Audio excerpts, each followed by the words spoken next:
All right, everybody. Hey, this is Drew with the Freedom Companies. Hey, today I have the privilege of hanging out with Orice Collins. He is a home inspector here, and he is part of the Freedom Vendor Partners. And so today we're doing a spotlight on him.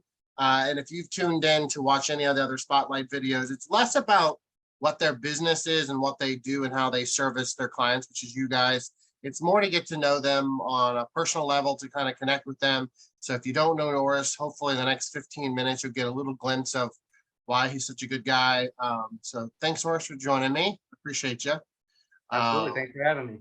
Yeah. So everybody at Freedom, when we're in trainings, when we do anything, we always come out the gate with, what does freedom mean to you? So I'm going to ask you that question because I think it really gives clarity on why you wake up every day, why you do what you do. So coming right out the gate, the hard question: what does freedom mean to you? What does that mean in your world? I think for me, it's more about just kind of seeking happiness without someone else dictating or getting in the way. That's why I've always sort of, been my own boss. I think, and with that comes a certain amount of freedom in that I can, make my own plans and, be with my family at a moment's notice, kind of make my own schedule, sort of thing. And that's great because it's entrepreneurial freedom, but it is a blessing and a curse, isn't it? Like, 100%. if you don't work today, you don't work today. That's complete freedom. But then if you don't work today, then we don't have money coming in. So it's kind of this. How do you feel like you find that balance of like what that freedom is when you do have your own control of your own schedule? Because I think we all struggle with that. I'm curious if you found the silver bullet to that. I don't know if I haven't found that. I haven't found the balance. It's a constant, seeking that out. But,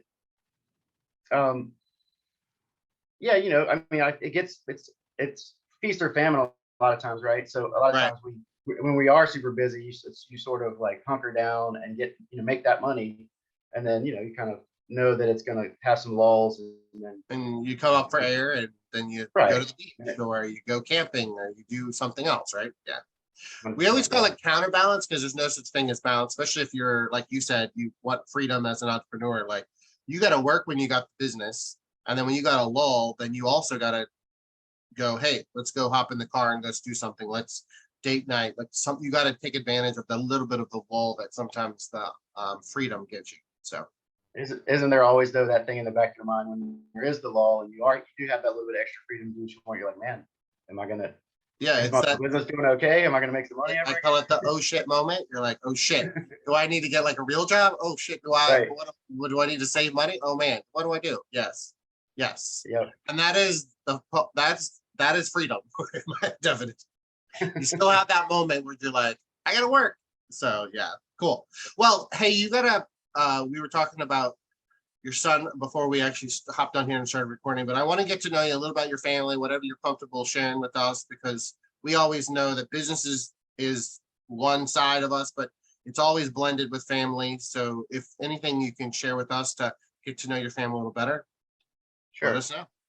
So I have a lovely wife named Katie, and she works for the Martin Agency in accounting. Yeah. She's working from home. How long have you been married, Katie? We just celebrated our 10-year anniversary earlier this spring. Nice. How did you meet her? I met her through one of my close friends is her cousin. And okay. So cool. We go up to Luray, where she's from, and pretty much every 4th of July I'd spend a week up there. And just year after year of going up there, we just sort of naturally hit it off over the years. That's the short version. There's a much better, detailed version of the story that's pretty awesome, pretty romantic, and I'm proud of it. But that's for another time. That's awesome. That's very cool. All right, so you have Katie in your world for 10 years. And then we just had Lewis. Lewis is 7. He's our son.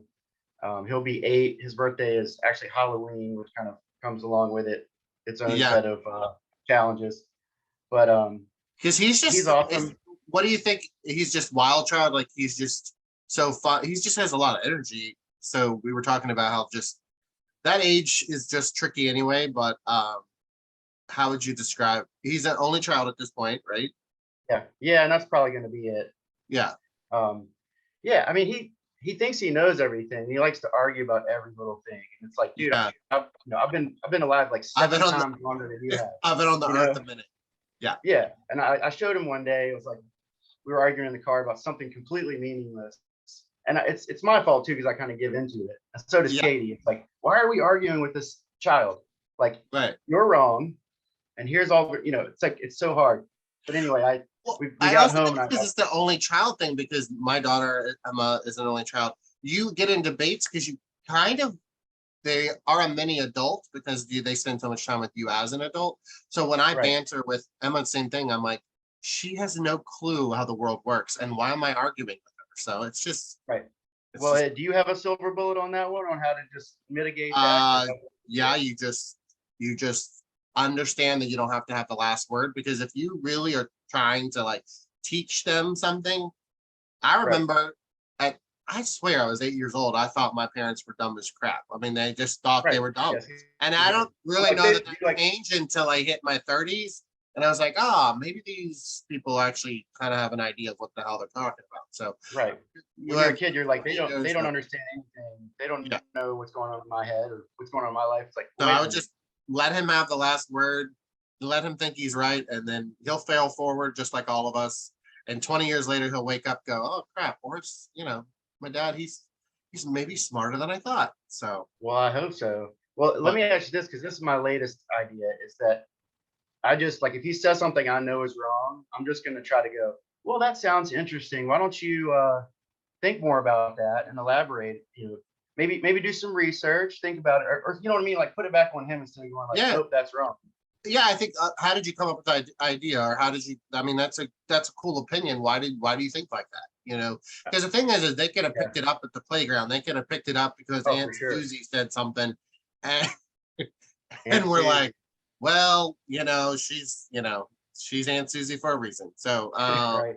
so I think maybe it's if they're all a sponge at that age. So, yeah, definitely, I think it's fun to. You can't take it at face value because you know, half the stuff Well, we are learning at 30, 40, 50 years old, we still haven't figured it out. So I don't want to paint too bad of a picture. I mean, he's super sweet, super no, he's thoughtful. adorable. He's Yeah. so loving. I I, mean, yeah. he's 95% amazing, and then like every so he throws in that 5% Aren't where I'm all just like, I don't humans know, 95? I'm 95% amazing, and you don't want to see the right? 5% asshole side of me. It ain't pretty. So I mean, Yeah, I'm probably more like 85%. suddenly, I've got yeah, much more. Okay, I love all right. I think I Let's don't know flip this about that. over. Well, I well, don't agree with that. All right, so I always ask everybody this because I always think it's quirky, it's different. Like everybody may even some of your friends may even know you and hang out with you, but like I want to know like hobbies, quirky interests, something random about you that like we're like no clue that we would ever know that Boris likes to do this or likes to collect this or likes to listen to this. So what would you say your fun hobby, random, surprise us with something that we would be like, no way that Boris would be doing those kind of things. I don't know because I usually like wear my heart on my sleeve sort of thing. I'm an open book, so I usually tend to share more information with people than I should anyway in the first place. You know, it's like, how are you doing today, Oris? Well, it's like, oh well, let me just tell you. Yeah, I'll tell you it's how the I'm doing. commandments of Horus every day. Yeah. Right. Well, but I mean, I've been told that I can fix anything, in which I pretty much can. Like I've got a garage full of tools that I mean I Man, can pretty I much hate do people like whatever. that.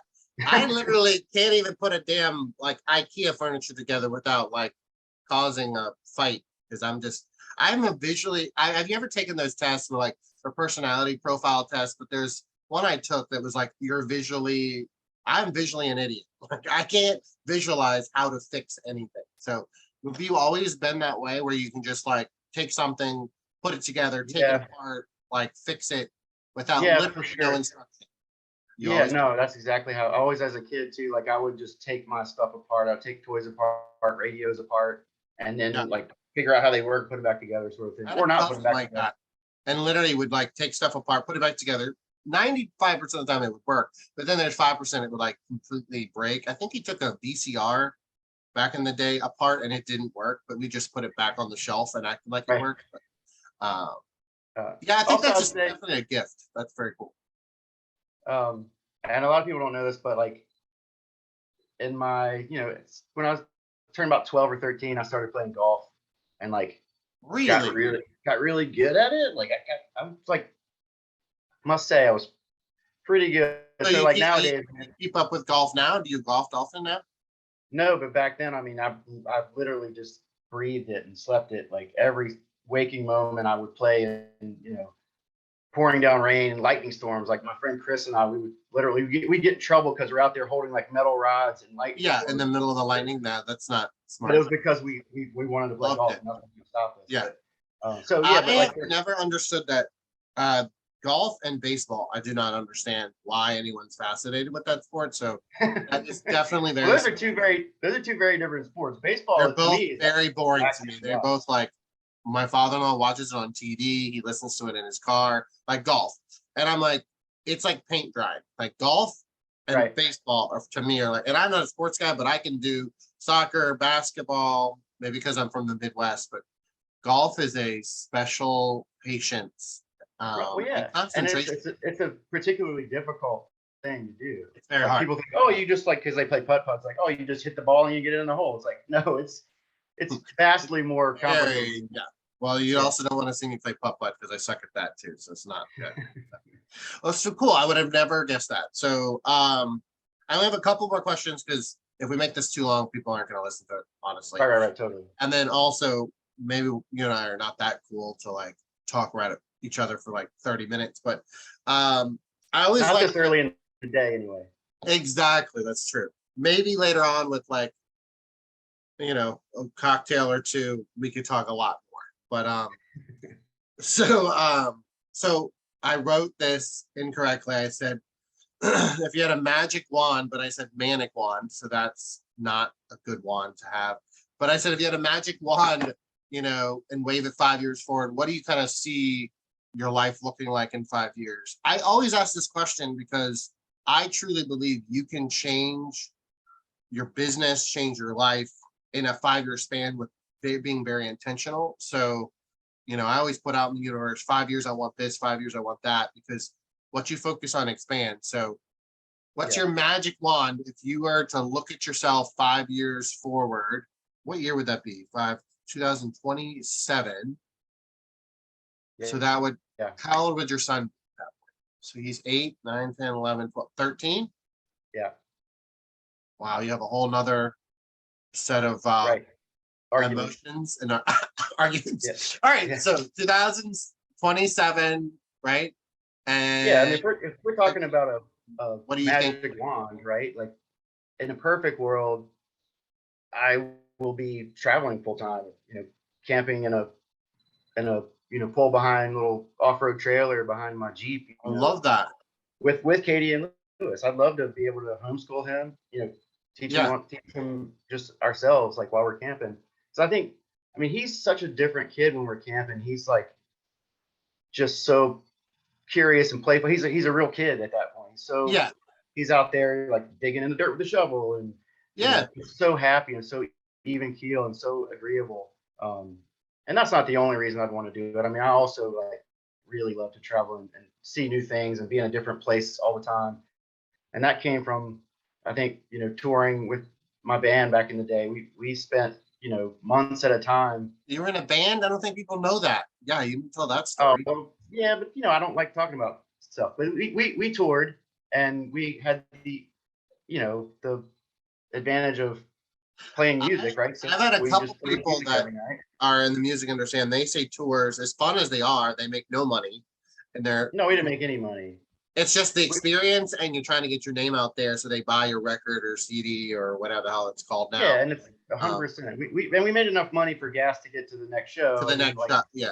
we had like a $5 per diem. So like Yeah. that was enough for me to buy like a pack of cigarettes, which I don't smoke anymore. But like pack of cigarettes, and we would eat like ramen, and we were honey staying at bun or somebody's house, something. Yeah. sleeping on their floor. No, I mean we would like get to someone's house, we sleep on their floor in their guest room or whatever, and like make a big pot of spaghetti. Like we'd go to the grocery store, buy a big thing of Yeah. spaghetti sauce. It's like $3 and you feed 20 people. Yeah. Yeah. So, but anyway, I think my point to all that is like, and it kind of ruined me. I had a conversation with Tracy Kurzman the other day actually about this, how it kind of ruined me a little bit because and this is funny. You asked about freedom. Like that was pure unadulterated freedom, right? That's what I was gonna say. Like I was about to say that That is was pure the freedom, dude. epitome of what people would consider the American iconic freedom, right? So Right. Imagine this. good. Imagine being 19, going around with 4 of your best friends, going around the entire country, seeing the entire country, right? And playing music every night. Well, not every night, most of the nights, but and then talking and experience. And this is way before cell phones, right? Like, so when we were driving around in the van all day, we actually were interacting with one another and really creating like lifelong bonds. Yeah. Our longest tour was 2.5 months, and I was 19 or 20, and literally I left the house for 2.5 months with $400. I sold one of my guitars and I had $400 in my pocket, and I basically lived for 2.5 months on the road for $400, right? Like that's amazing, dude. It was. We have so many memories. That's amazing. That's amazing, just because you could live that life at 18, 19 years old, and you're the age you are now, and you have all life just has this pressure. You're in this pressure cooker with, you're married, which is great. You have a kid, which is great. You have a business that you own, which is great. But all that causes this like pressure cooker experience. And then you have this other side or other experience, even though you were 19, 20 years old, that truly showed you that freedom. So it's absolutely no surprise that your 5-year magic wand moment is to like get to some semblance of that. I mean, no offense, you're not going to be 19 again. You won't be doing the same things at 19, especially with the wife and the kid in tow. But I've got a way more beautiful partner than I did when I was 19. I'll just say that. So that worked out perfectly. Well, you upgraded on that, so that's always that's a good choice. That's very cool. I can see that. That's cool. So we need to help make that happen for sure. All right. So last thing, let's squeeze in just a little bit of business. So your name of your home inspection company. Why the heck did you decide to be? What is it?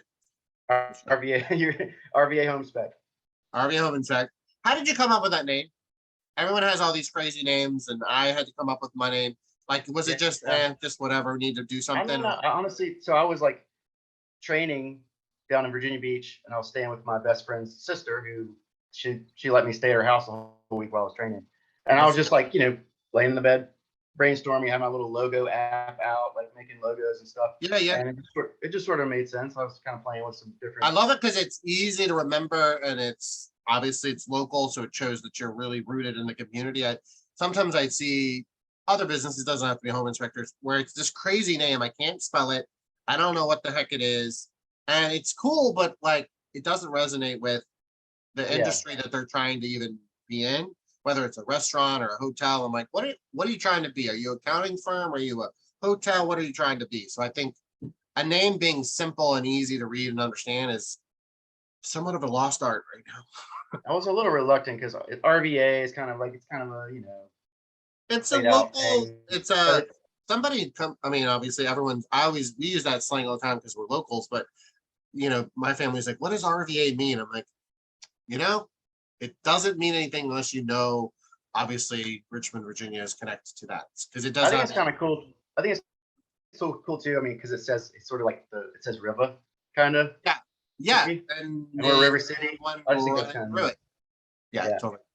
All right. So the last question is, how do we get you referrals? How do we, our main focus to have anybody at Freedom Vendor Partners is to get you more business, to build more relationships, and to connect you with more like-minded people. Buttheads and jerks we won't introduce you to. So what would you say is your ideal referral for someone needing your services? Like what do you think that person or our business would look like? So probably real estate agents who aren't buttheads and jerks, right? Buttheads and jerks. Well, there's like 6,000 or 7,000 of them, and right, they're just getting thinner as they're just kidding. No, but really. Probably newer agents or agents that haven't necessarily been impressed yet by whatever inspection experiences they've had so far, because not as with any profession, we're not all sort of wired the same way or provide the same sort of service in the same way. So probably agents that maybe are still looking, like maybe haven't found that perfect fit. Because I think that I have relationships with certain agents that are 100% perfect fit on both sides, and even have become friends, like people I really Yeah, consider that that I care about. Which to me, that's important to me too. I don't want to just be like some robot. service, Yeah, right? Yeah, robot that comes in and says the sink is leaking. You know what I mean? Like yeah, I yeah. I like the personal aspect of it. Yeah. Well, I can speak from personal experience with you that you with new agents, you slow down and really explain things, which is good because if you're a newer agent, it's overwhelming. You're going through transactions. There's a lot of emotions. You don't want the deal to blow up. So you explain things, I think, to the new agent well. But I also think that what people maybe never used your services before is that you don't scare the shit out of the buyers. Like you are not, you're real, you're transparent, you don't hide anything. You have a fiduciary to do your job, but you introduce all of the findings at your home. I've physically stood in that kitchen while you've done that. And you've done it in a way that's educating them, giving them choices, and letting them to lead whether they're going to ask for repair or ask for a credit or ask to get out of the contract, whatever the conclusion may be. So congratulations on that, because you could be damn good at finding and fixing things, but communication, the delivery of that information is not always ideal in the home inspection space. I'll No, just I hear you, and I appreciate you saying that. No, that's high praise coming from you, Drew. I appreciate it. yeah. But no, you're right. Like there are a lot of contractors who decide to become home inspectors, and they may not be able to convey that information in an objective way, right? Like it's Yeah, I more. mean, it doesn't have to be rainbows and sunshine, but it also doesn't have to be grim reaper. The sky is falling, your house is about to implode. Right. Money pit syndrome. Like, I think we need Yes. to kind of find a balance between that. I think you do a great job with that. So if you're a new agent, I think it would be a great service. I also think, like you said, if you have an experienced agent, they probably already have maybe their home inspector already kind of on the bench. They use them all the time. You have a schedule where you can hop in and do an emergency and schedule. You have a system and process for that. But maybe being the number two guy isn't bad. Like, try you out. You still can have your main home inspector try Orice out. I think you'll quickly kind of flip the switch there and probably use you more consistently, but maybe even be the fallback home inspector if that needs to Sure. be. You think that's fair? Yeah, absolutely. Well, cool. Well, that's all I got. And we're about 25 minutes in. So thank you, Orice, for chatting with me. I know that you're always good at doing your job and you're cool dude to hang out with, but I know talking about yourself is not always an easy thing. So thanks for being honest and allowing me to spotlight you. I appreciate you. Sure. Thanks a lot, Drew. I appreciate it. All right, guys. Well, see you guys soon, and check out other spotlight videos that we do with our vendors. And I will put all the contact information for Orice in the comments inside this video, so you can schedule a time to buy a cup of coffee with him, lunch with him, or schedule a home inspection with him. So have a great day, y'all. Bye.